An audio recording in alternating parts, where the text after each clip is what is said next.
भाई ये का भैया का बहू?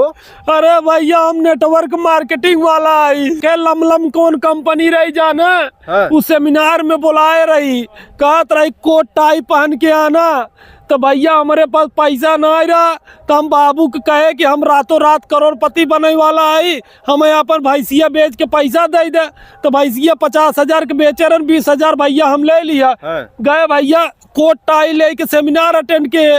अब भैया वहाँ खूब सुने कैसे करोड़पति बने, BMW से कैसे चले, मर्सिडीज से कैसे घूमे, 5 स्टार होटल में खाना कैसे खाएं। तो भैया हमें कुछ दाल में काला लगा तो हम कहे ना भैया हम चलते। तो अरे भैया हमारे पीछवा से पकड़ लेन कहतन कोटिया दे जा हमें दूसरा का सेमिनार अटेंड करे हमारे नाई ने 7,000 रुपया रजिस्ट्रेशन फीस के नाम पे ले लेन भैया जाना। सबसे बहुत गलत बहू। बहुत गलत बा भैया, हम घरे का मुंह दिखाओ हमार भैंसिया बेचाई गई जाना भैया।